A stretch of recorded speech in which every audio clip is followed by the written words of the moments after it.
So, I thought Richard is going to moderate this, but We could also apparently have a not. discussion. Oh, wow. Okay, what do you want to talk about?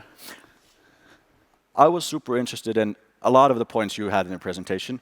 I have to admit that I heard 50% of them, but let's not go over the Yeah. presentation again. Regulation of platforms is something that's super important, as I think is one of the important things in the future. Let's talk more about that, maybe. Yeah, I think the interesting part about regulation is that my core reaction is always, I don't want regulation. Because oftentimes regulation doesn't really regulate well, or it just has weird side effects. And so, I really like it when things just work out. Yep. But then there's always some point where you see, oh no, it's not working out. And that's where I think when we have to step in and think about smart regulation. And clearly when we look at GAFA, the power that they have, I mean, they're so dominant in whatever aspects of the internet, that's too much. And we have to think about regulation. We also have to think about how we can strengthen the European ecosystem. And that's something that we can't enforce by just saying, there's lots of funding and we pour it into something, but we have to make sure that the European ecosystem itself gets stronger and stronger. And yet, when we look at the big German or European companies that have any market share in the digital area, then we see there's not a lot going on. I mean, like in Germany, SAP, founded in '72. I was born in '72. That's a long time ago, And Zalando, I mean, it's a nice company, but it's not on any global scale. Yep. And we have to make sure that the dominance of China and the US doesn't lead to just us being, this interesting market where GAFA and Chinese big platforms have a huge market share, and we're essentially just, like a second league or something, and we have to Exactly. do whatever they want us to buy or use or whatever. I get that. So many thoughts come to my mind. I'll touch on some of them. So kind of first on the basically Europe's role between China and the US, and I get the point that it's very much focused on kind of the AI race or somehow that. I agree. I think your point on having basically a strong European market or strong European coalition or whatever you call it for kind of being a contender even is super or extremely important. It's easier said than done, obviously. And for me, the interesting kind of part in that conversation is that what is the distinct thing that we could do better? Because it's probably not the scale of development. We have to upgrade the scale of the investments we put into it. But what is the kind of digital reality that we can set apart? I mean, for me at least, it looks, and this is very kind of rough sketch, but it looks like the American kind of digital paradigm is something that's it's seamless, it's user-friendly, it's not very kind of, it's not societally very relevant.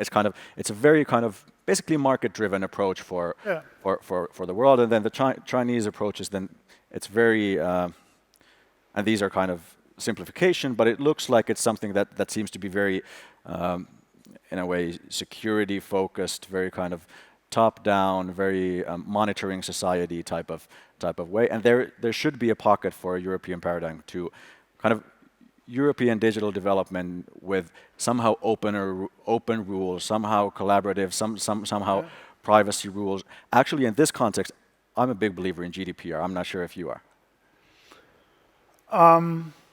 Good question.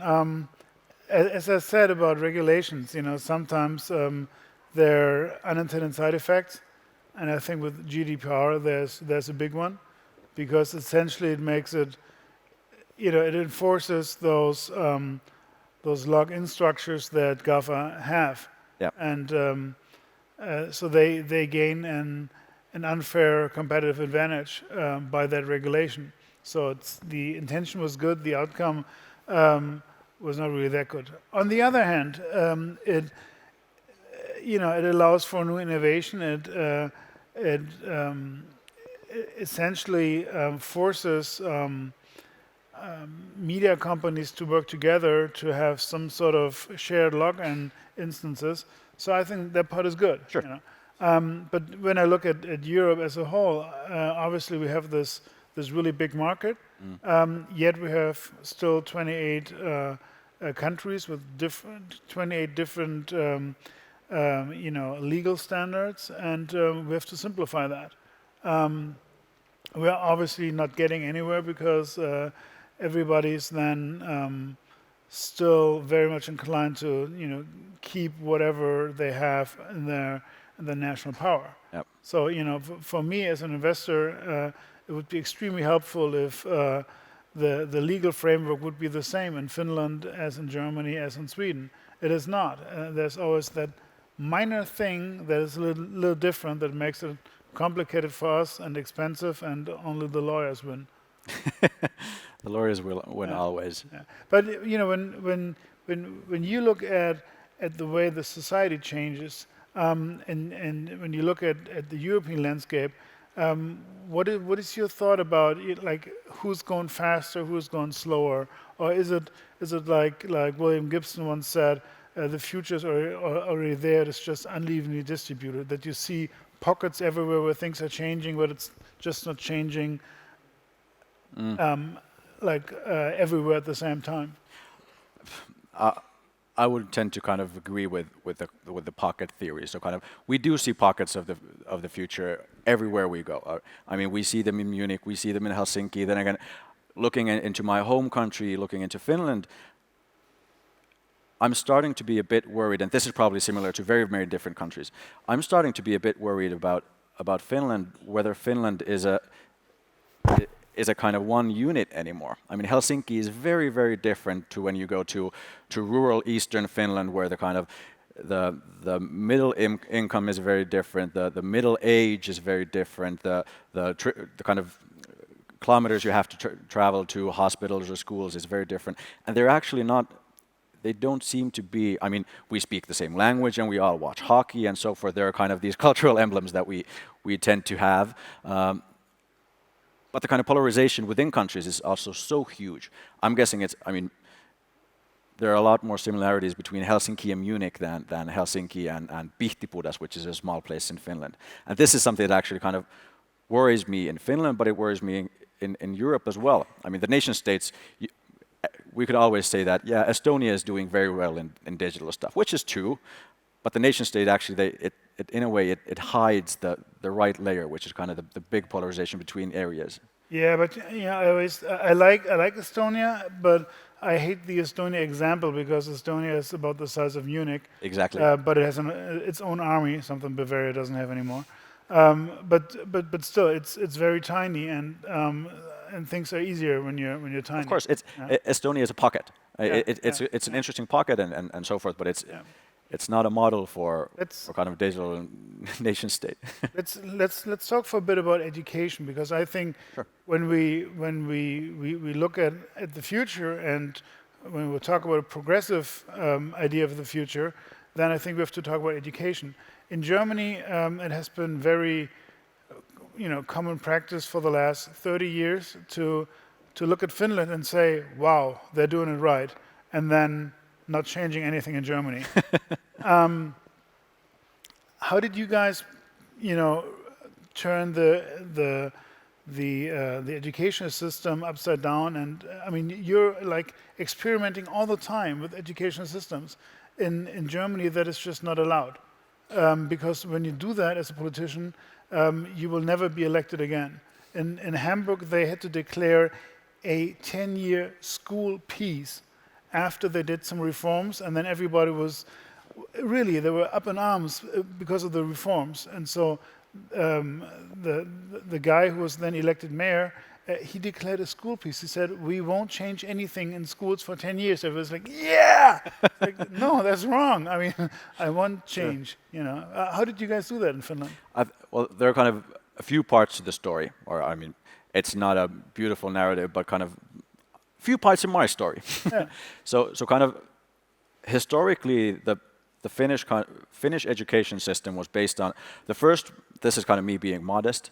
The first thing that is a reality is that basically Finland modernized very, very late. I mean, back in the 30s and 40s, we were still we weren't stuck in the Middle Age, but we weren't very developed. So we developed in the 50s and 60s, which means that actually in the 50s and 60s we could do a lot of progressive legislation because, in a way, we had nothing. We didn't have the system for education. I mean, we did have schools, but it was very rudimentary, and we copied. Or the modern word is we benchmarked. So we used the best examples from other countries and kind of combined our own system, which was very, very good. And the system is very, very good. I mean, the core piece of the Finnish system traditionally has been teachers, or a couple of pieces. So teachers, we tend to educate teachers very well. So all teachers have master's degrees. We tend to give teachers quite good salaries. I mean, they could be better, but they're still very solid. So that means that the teachers are invested. The teachers are very kind of, they're very, very good at teaching. And then the other part is that also we give a lot of liberty to teachers. So our curriculum is very much kind of, its objectives, that people need to learn how to read, people need to learn how to write, et cetera, et cetera, et cetera. And then the teachers have all of the liberty to actually make that happen and how that happens. But the other question that you raised is how do we keep up somehow? It's hit and miss, to be honest. I would say the education, we've been going through an educational reform for quite some time now. I mean, the Finnish, I'm not sure whether it's the Finnish kind of public policy culture, but it's very, very open for experimentation, which is a wonderful thing. That we do have an experimentation policy in place, which helps. It's not only in education, so it helps in, I mean, many of us have heard about the basic income experiment, and we have an opportunity to do experimentative policies in Finland, just because of the legislation.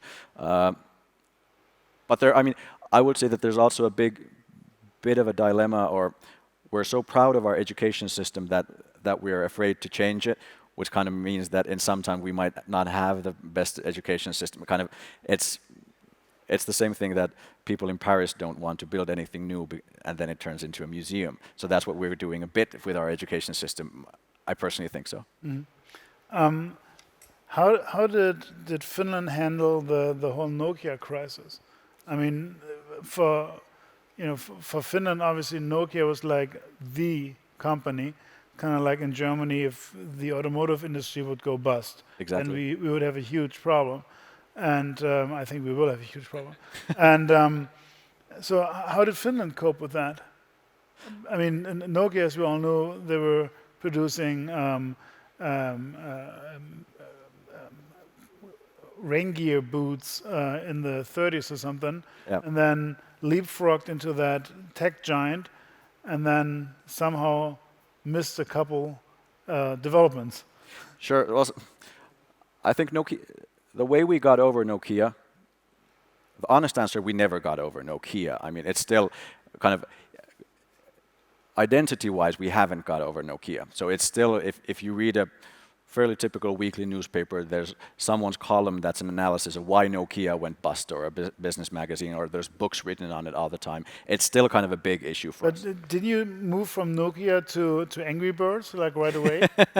Well, I think the kind of big thing so Nokia was based on very extensive R&D, which means that they didn't do their R&D themselves, which means that they had a very, very strong ecosystem in Finland of different types of digital R&D type of companies. Small companies, you don't read them in the business magazines, but kind of solid companies with 100 employees doing super kind of far-fetched technological development. And obviously the know-how didn't go anywhere, just their biggest client went somewhere. So then the thing that these companies have been doing, and the public sector has been supporting it fairly extensively, is basically helping these companies to go abroad, kind of finding new customers, whether they be the Samsungs or the Apples or whatever. the technological innovations didn't go, and they just had to find their markets outside of Finland. Then the brutal fact is that we did go through an economic downturn when Nokia kind of went bust. It was, for us, Nokia was too big. It was kind of too big to fail, but there was no way of saving it. Yeah, exactly. No, but it was at some point it was 20-some% of our exports, which is just kind of it's not healthy anymore. But it was bits and pieces. I'm quite sure that we won't get a new Nokia in the near future, but we have a lot of these small things. We have Angry Birds, we have Supercell, we have a very strong gaming industry. I mean, gaming is not as big as mobile phones or nothing like that, but it's bits and pieces. We do have a nice service sector. We do have kind of different types of IT consulting that are doing very well, kind of based on the Nokia phenomena. So that's kind of it's bits and pieces everywhere. That's how we did it. And still, I mean, I have to mention that Nokia is the biggest company in Finland still. They're just doing they're very different thing. They don't do the devices, but they do the networks, which is kind of, when we get 5G, we're back on track. All right. That's a wonderful outlook. Thank you so much for your insights on Finland. I personally would urge all of you to go to Finland. It's an amazing country, and there's really so much innovation going on all levels. I really love it. It's also very cold. Likewise, and I want to also finish on your final point from the presentation. I think there's a similarity between Finns and Germans on kind of how we approach technology and digital things. We love them, but we are kind of hesitant. So let's kind of take that to a European level and push a kind of digital agenda for the next phase. Good idea. Thank you so much. Thank you.